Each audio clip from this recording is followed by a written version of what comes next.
a bit more detail, we've got our panel here. So our first question is going to be for you, Laura. So Laura, I don't know if you want to quickly introduce yourself? Yeah, sure. I'm Laura, I'm the Climate Emergency Programme Lead from Cheltenham Borough Council. I've been at the council for about 2 years now. My job is to get us to a net zero target by 2030. We've got a target for the council and also a target for the borough. So it's all about, internal staff change, but also working with the public as well to reduce the carbon footprint in the borough. Brilliant. So Laura, clearly cycling's got a really big role to play in getting more people out of their cars, reducing congestion, and probably also improving air quality as well. But there are some practical considerations that I think put a lot of people off. So what are Cheltenham Borough Council doing to make cycling more appealing, and what are some of the challenges you're hoping to help address with that work? Thanks, Becky. Well, I guess there's 2 different aspects here. If we're talking about the public realm, so if we're thinking about encouraging members of the public to cycle and walk more and get out of their cars, we need to understand what those barriers are. So we've done a lot of work with the public, coming to different events like this and just chatting and understanding what the barriers are. A lot of it is to do with the infrastructure that's provided. So, people aren't happy with the level of safety when they're cycling along. They feel like there's too many potholes, there's not enough bike lanes and things like that. We do have to explain, as Joe said earlier, that there's kind of 2 tiers. There's the county councils that are responsible for the highways, and then there's the districts underneath that. So, although it's not necessarily within the power of the district councils to make improvements to the infrastructure, such as introducing new bike lanes and covering up potholes, for example, we do work with the county council to influence them to make changes. Another barrier that we've experienced is the fact that people don't feel like their bikes are safe when they park them in town. So you might feel comfortable cycling on the roads, you might be confident doing that, but when you get to town, you've got nowhere to leave your bike other than one of those Sheffield bike racks that Chris showed us, which are great, but we've received a lot of concerns that people feel like their bikes might not be there when they get back. So how do we overcome that? So that's why we're looking at introducing the cycle hub that we've spoken about. So I've got a bit of an exhibition stand out in the reception area. And we hope to provide people with somewhere where they feel comfortable leaving their bike, whether it's an e-bike or just any sort of bike that you want to drive in and you want to still be there when you get back. You can have 100% confidence that it will be there. So I think that some of the issues externally, thinking about our staff or thinking about your staff if you are here from a business, I think really understanding why people don't feel comfortable riding. So for us, it was because people weren't able to shower or store their bikes. Actually, we do have a shower block and we do have bike storage, but people just didn't know where they were. So it's about, during that induction phase when people are starting, make sure you show them that, make sure there's videos on the intranet to direct them towards it. Also, we're trying to get people to cycle to and from work to reduce the carbon footprint of the commute. But if they don't feel comfortable cycling, they're not going to do it. So we started by running some lunchtime sessions just to get people comfortable riding. We've got some bikes from the Think Travel team actually that we're borrowing. Hot off the press. Hot off the press, exactly. Delivered last week. Yeah. 8 e-bikes, I think it is. And people can kind of try before they buy. So if you don't think that you're going to be comfortable cycling to work every day, you can take these home for a couple of weeks, give it a go and see if it works out for you. So it's just about speaking to your staff and not assuming that just because they've got a bike and they live 5 minutes away, they might cycle. You need to build that habit into their daily life. So that's what we're attempting to do at the council. That's brilliant, thank you. I know you've done a big survey, haven't you, on the cycle hub and plans for that, and you're working with lots of local cyclists. Yeah, exactly. So we released a survey back in January, February. We had almost 500 responses, which is, it just shows the demand from the community. we're working with the bike shops and other local businesses just to make sure that we're providing a bike storage centre that people will use and people are happy with. And people like Chris has given us some great feedback. Don't overcomplicate things. People want somewhere to leave their bike, just leave it at that, essentially. Fantastic, that's brilliant. And we'll obviously be sharing the progress of that project with everybody as well. So a bit of a question now for you, John.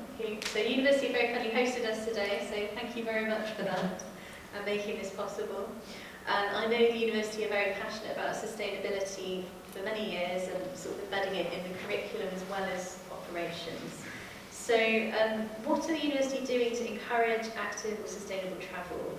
And what are the key points that other local organisations maybe need to think about when they're looking at their travel policy? Okay. I'm guessing the mic's working, just tell me if it's not. So it is, good.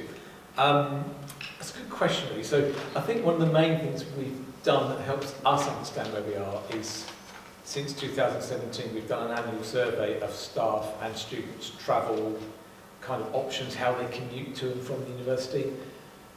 And that's probably our biggest single step, because without that we don't know where we started from, how we may be improving. One of the worrying things about that slightly is actually it's a really slow journey on that improvement for us. So obviously we have kind of a new set of students every 3 years because they come and do a 3-year course. So by the end of 3 years you've got completely fresh students. Our staff don't change that quickly, luckily. And some of the things we've tried are obviously we provide bike storage, we provide bike shelters. We have provided some of the individual, I would call them cycle bins, but not really bins, they're like miniature sheds. But one of the things we learned from that is actually really sometimes they're too small. So I cycle every day, I've tried to store my bike in it. If you haven't got a padlock to put on the front door of the shed, you've got to use your bike lock inside the shed thing, and I'm luckily quite short, so I can basically get inside one. Anybody taller than me, you can't really use it. So there's some lessons we've learned there. We engage with the bus company and do kind of encourage our students and staff to travel by bus. So we've done some positive things around things that we've put money into that have encouraged change. But in those, so we've got 6 years of survey results. If you looked at it, you'd only see a small change over that time away from single-use car driving, really. One of the things that made a big step change in that was obviously COVID. And clearly the university is not responsible for that, so we can't claim that as we drove that, but we've taken advantage of it. And we know that really now our staff, not so much our students, but definitely our staff, travel to work 40% less now. So whatever mode people are using, there's 40% less of it going on. The other thing that we've done that we can't track the impact of, because we've always kind of had it in place, is we don't allow overnight parking on campuses. So this campus has got student accommodation, Pitfield Student Village has got student accommodation, Oxtall's campus has got student accommodation, and Hardwick has as well. So there's sort of 4 spots where between about 200 rooms up to nearly 800 rooms at Pitfield Student Village, we don't let students bring cars and park them there. So that automatically discourages students from car use. So actually we see a really high active travel usage amongst the student population, particularly in their first year, because really they're forced to either walk, cycle or catch the bus. And it's doable because generally for Cheltenham they'll live either here or at Pitfield, and between Pitfield and here that's the highest distance between the campuses. For Cheltenham that's 3 miles. You can walk that fairly easily, you can certainly cycle it, you can certainly bus it. Gloucester, they're generally based at Oxtall. So we've done some things that sort of seem prescriptive, and I think to some students are seen in that way, but actually have had a really big benefit for how transport works in Cheltenham and Gloucester, because we do have 8,000 students, that's 8,000 people moving around. And it has a slight negative impact in that our local residents think that our students park on their roads. They're obviously not their roads, they're all of our roads. That might happen a bit, but still the data shows us that actually for those students, once they've got into their first year and not bought a car, they're less likely to bring it in years 2 and 3, even if they're living in, you know, rented accommodation in the town. Generally speaking, they do choose to kind of rent where they're going to study. So there's those sort of simple things. We do also try other avenues. So we have got some share facilities we need to have better. We've definitely sort of encouraged the use of Zwings. So Zwings is the local e-scooters hire scheme. It is road legal as opposed to private scooters that aren't. And we know that the student population probably represented the biggest customer base, certainly at the start of the scheme. Yeah. And even now, I don't get the monthly reports anymore. I don't know if you still do or not. Oh, yeah, the last one has come to our forward. Right, I think it's because when they changed Yeah. ownership, I fell off there. Yeah, that's all right. But still, kind of the hubs that are based on this campus or other campuses are the sort of, other than the town centre ones, they're some of the major use areas. So that's kind of been a really useful scheme. So wherever we can, we take advantage of stuff. But I think the main thing that really helps us actually is just doing an annual survey and keep reminding people by doing it that they can do something different. And I suppose the final one is this year's annual survey, which was through Mobility Ways and through that whole Active Businesses Gloucestershire and through yourselves, really much more powerful way of doing it than how we had before. So we've used a survey tool before, but it wasn't from a kind of active travel planning organisation. And what it's given us is better data and better understanding of some of the opportunities, but also it's allowed this kind of individual personal travel plans for people to generate them. We were a bit slow and we should have launched ours like January, and I only launched it 2 weeks ago, so bad on me. But we have got so far 50 people that are engaged in that, which doesn't sound like a lot, but that's still 50 people who are seriously thinking about changing from their current mode to something different. Hopefully they're thinking about changing from car driving to active travel rather than around the other way. But it's a really, there's lots of ways you can skin a cat, I suppose, really. Brilliant, thank you, John. And I think that's really interesting is it sounds very much like the key message is to make active travel the easiest option and the default mode, and embed that within how you communicate to your staff and your students. Yes. And that's probably made the biggest difference. But I hadn't thought about having that annual kind of refreshing of new people coming in. You have to start that process continually, so that's a big challenge. One of the things that we haven't done, but I would love to do, if anybody did drive today, you will have noticed if you paid our parking, which hopefully you did, our parking is stupidly cheap. Sinfully cheap, really. We should be charging massive, this is my personal opinion, not the university's clearly, we should be charging massively more for our parking. It's like something like £2 for a day. Good revenue as well. It would be even better, yes. Yeah. I think, well, Yeah. and myself and the guy who controls the car parks think the same. Get other buy-in. But discouraging car use is a really good lever. It's not popular. Brilliant, thank you, John. And Joe, I think you kind of covered a lot of what I was going to ask you in your slideshow, but how does what you do kind of underpin some of the things Laura and John have talked about? Because I think you work with both, don't you, and to sort of Yeah, so we work, facilitate. as I said, yeah, I mean, our key to working is our key to behaviour change and creating, the right environment for people to step outside that door and feel like they can walk. And I think overall, we've probably been talking a lot about cycling today. I do default to stop talking about cycling because it is something that I do. It's absolutely transformed my life, so I suppose I probably default to it too. But just to say, in terms of collaboration and partnerships, we obviously work with all the districts. We're also a consultee on all travel plans, keeps me very busy. And so we try to feed in from every sort of different angle. And I think one of the reasons why I spoke about the capability programme is because it has shown the power of the partnership, and we know that future funding, for instance, which it all boils down to, with a lot of these changes that we want to make with infrastructure and so forth, and even funding the travel plans, which are really, really important for being able to take meaningful action, was funded ultimately from the Department for Transport. So the more we shout and celebrate our successes in Gloucestershire, the more powerful that is, and also the more likelihood that also people will follow suit. Like, for instance, the more people that are seen on the pavements walking or cycling, then the more you think, oh, hang on a minute, we know it happens in Cambridge, for instance. Now teenagers, the latest sort of women's survey was around girls, teenage girls, default is, well, are you going to buy a car? I'm going to buy a bike. That's what everyone does here. And that's kind of utopia, isn't it? So, from my perspective, anyway. So, yes, I mean, overall, so partnerships with collaborative working has been amazing. I feel like for us, it's been quite new in terms of expanding our services, if you like, to be able to offer it to businesses again, because I think there was previous government funding that we were able to have bigger teams, we were able to offer a lot more, but through partnerships we can still offer more, and it's how we disseminate that information and use local champions, which are key, spreading the word. I just wanted to say, just as part of that package, there was a carbon tracker. I just wanted to ask John, did you find that useful? Because there was a carbon tracker that tracked commuting and how you would meet your 2030, 2050s. So, was that useful to you? Or yes, but I need to do more through it. It was a really good survey tool, but it was so much information. There was a lot of information. And we did our own analysis anyway, which came out slightly different, but okay.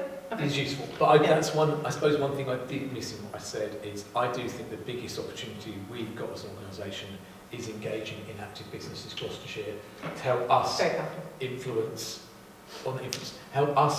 help you to influence local and national government to do the right thing, because actually we've been stuck for 4 or 5 years trying to make change and make things happen, but only internally, and by active businesses Gloucestershire it's given us that way to get together with other people and feel much more kind of heard and the opportunity for success. So I'd repeat what you said actually. Anybody that's from an organisation isn't in active businesses Gloucestershire yet, I can't quite work out who's, because it's focused on Cheltenham and Gloucester, wasn't it?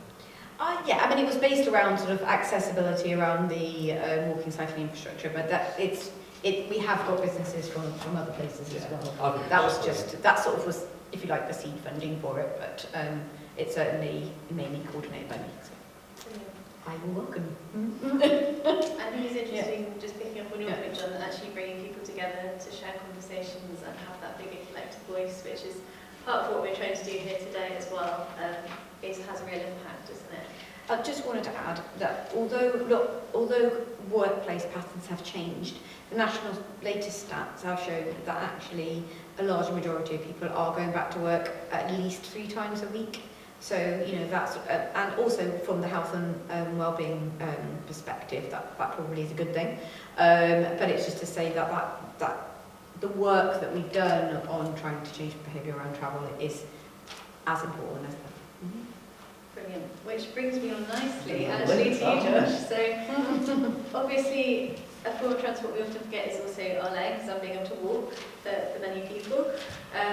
And it costs us nothing, and there's lots of health benefits as well, isn't there, about being more active, physical and mental health. So I wonder if you could tell us a little bit about what support Healthy Workplaces Gloucestershire offers, and what some of the benefits are to encouraging active travel, as well as thinking about emissions and sustainability. Yeah, absolutely. So I'm Josh, I'm from Healthy Workplace Award, and I'm also a behaviour change consultant. I love a chat, so I have warned Becky as well to cut me off. We've put you on last, yeah, absolutely. If you need to go home, just shut up. So addressing kind of the benefits of walking, I think if we're all brutally honest, I think we all think walking is something that is good for us. And I don't think I need to cover that too much, but what I will do is maybe talk to some of the kind of more prevalent and developing stories walking has towards our health. So we think about exercise either as high intensity, gym exercise, or a lot of us think of we don't do it. And they're kind of our 2 options. When we exercise for health, it's completely different to exercising for fitness. And I'm going to talk about exercising for health, and that's where walking and then low-level cycling and low intensity cycling comes in. Walking and cycling have a massive impact on our mental health and our cognitive performance, okay? Much more than high-intensity exercise.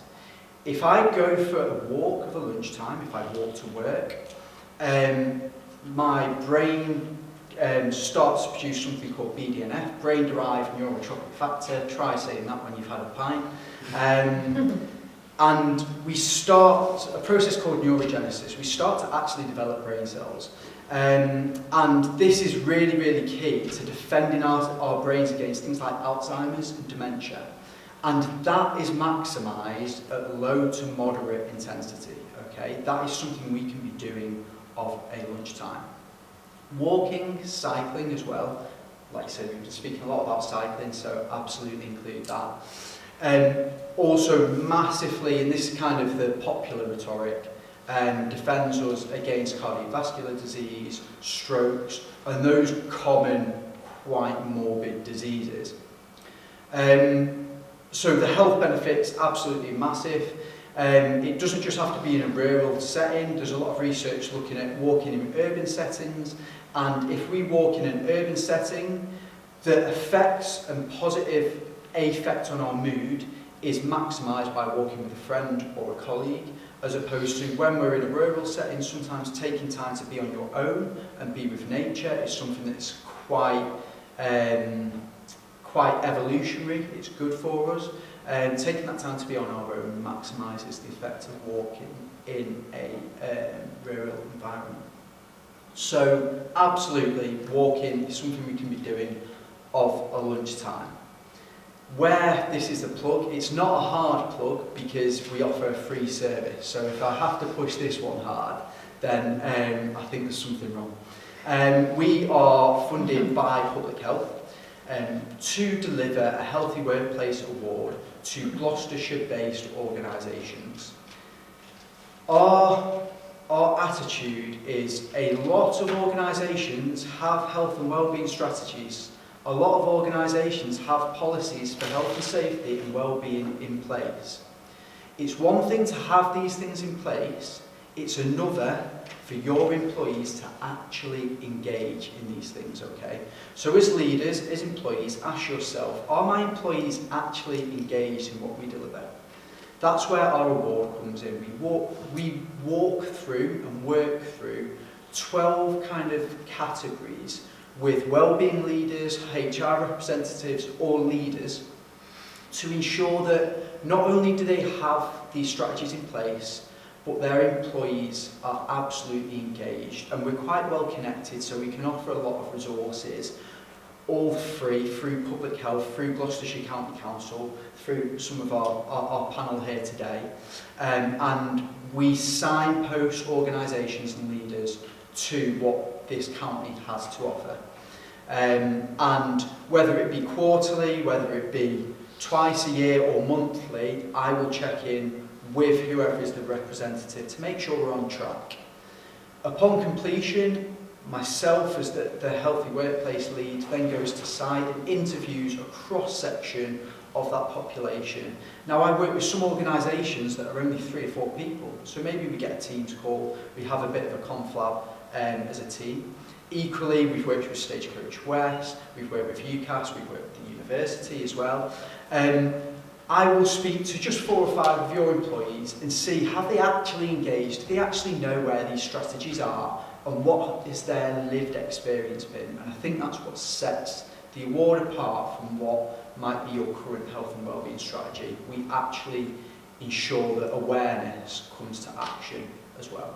And if you do need any information on that, just catch me or head to our website, which is HWGloss, and you'll find all the information on there. If the award isn't for your organisation, we also offer a framework that's completely free, and we've got loads of resources we can send you to just make sure you're on the right tracks for the health of the county, essentially. That's fantastic, thank you so much. So lots of food for thought. We are going to wind down the main event now, so a big thank you to our